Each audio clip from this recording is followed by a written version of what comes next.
Kita dapat berdebat tentang sel yang paling menakjubkan dalam tubuh manusia. Tapi saya rasa, neuron dapat menempati posisi lebih besar, dan itu bukan karena sel itu sendiri yang menarik. Fakta bahwa neuronlah yang membentuk otak dan sistem saraf, serta bertanggung jawab atas pikiran dan perasaan, dan mungkin terhadap semua kesadaran kita, saya rasa itu dapat menjadikan neuron sebagai sel terpenting nomor satu atau nomor dua. Pertama-tama saya ingin memperlihatkan seperti apakah wujud neuron itu.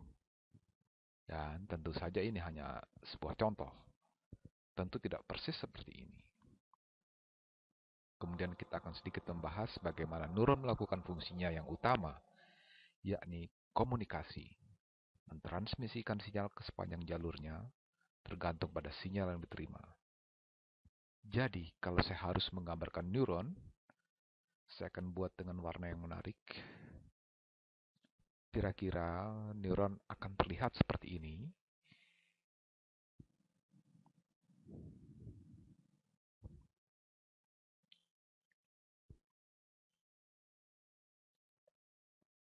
Di tengah-tengahnya adalah soma, dan dari soma saya gambarkan nukleus. Inilah nukleus. Soma boleh dianggap sebagai badan neuron, dan ini adalah dendrit yang melekat pada soma. Dendrit membentuk cabang-cabang. Saya tidak ingin berlama-lama menggambarkan neuron, dan mungkin Anda pernah pula melihat gambar seperti ini sebelumnya. Dari soma dan neuron, terdapat cabang-cabang dendrit. Inilah dendrit.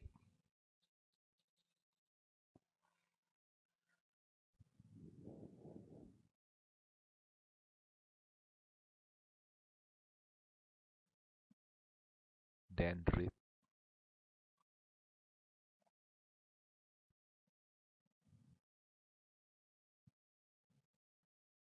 Dendrit berfungsi sebagai penerima sinyal. Kita akan membahas lebih dalam apa artinya menerima dan mengirim sinyal dalam video ini. Dan barangkali pada beberapa video berikutnya.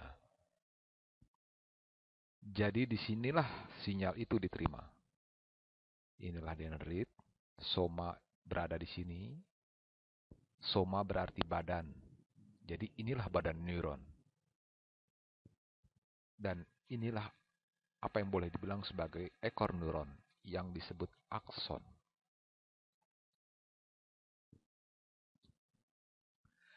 Neuron kira-kira berukuran seperti sel pada umumnya. Tapi ukuran akson dapat sangat panjang, walau ada akson yang pendek. Di dalam otak dijumpai akson yang berukuran sangat kecil, tapi ada akson yang menjulur sepanjang tulang punggung. Ada yang mencapai tangan dan kaki. Bayangkanlah ukuran panjang akson pada dinosaurus yang menjulur hingga tungkai-tungkainya, maka panjang akson dapat mencapai beberapa kaki. Tidak semua akson sepanjang itu, tapi ada yang mencapai panjang beberapa kaki. Jadi dengan jarak sepanjang itulah sinyal mengalir. Saya gambarkan akson, kira-kira seperti inilah akson. Dan di ujungnya terdapat terminal akson, di mana ia dapat berhubungan dengan dendrit lain atau mungkin jenis jaringan lain. Bila neuron ini memberitahu otot untuk melakukan suatu pekerjaan. Jadi di ujung akson terdapat terminal. Saya akan menggambarkan sebaik-baiknya. Saya berikan label, nah inilah akson, inilah terminal akson. Pada titik pertemuan soma atau badan neuron dengan akson, terdapat akson hilok.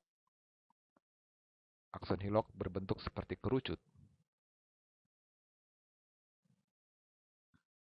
Dan kita akan membahas bagaimana impuls mengalir.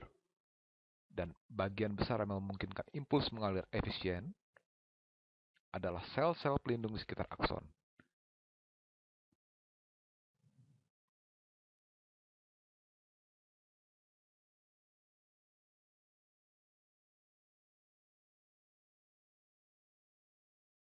Nanti ini akan dibahas detail dan bagaimana cara kerjanya. Tapi ada baiknya mengenal struktur anatomisnya terlebih dahulu. Inilah yang disebut cell swan.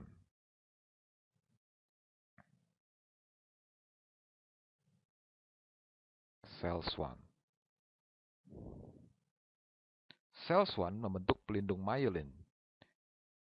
Sel swan melapisi pada beberapa interval di sekitar akson.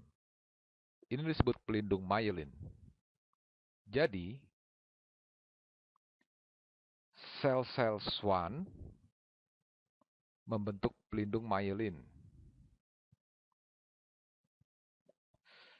Saya buat lagi beberapa. Dan ada ruang-ruang antara pelindung myelin. Sekarang kita jadi tahu semua terminologi dari anatomi neuron. Ini disebut node Ranvier. Saya kira ruang-ruang ini disebut dengan nama penemunya, node Ranvier. Ranvier. Mungkin dialah yang menemukan ruang antara ini. Jadi inilah node Ranvier itu.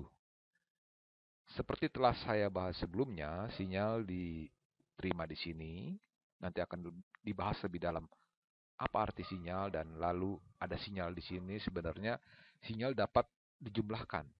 Ada sinyal di sana, ada sinyal lagi di sini, ada sinyal lebih besar di sini, dan sinyal-sinyal tersebut bergabung dan mengalir ke hilok, dan bila cukup besar akan memicu suatu potensi aksi di akson yang akan mendorong sinyal mengalir melalui akson, dan di sini sinyal itu terkoneksi melalui sinapsis atau dendrit line atau otot. Nanti akan dibahas lebih dalam tentang sinapsis yang dapat memicu hal-hal lain. Jadi apa yang memicu di sini? Ini mungkin adalah ujung terminal dari neuron lain.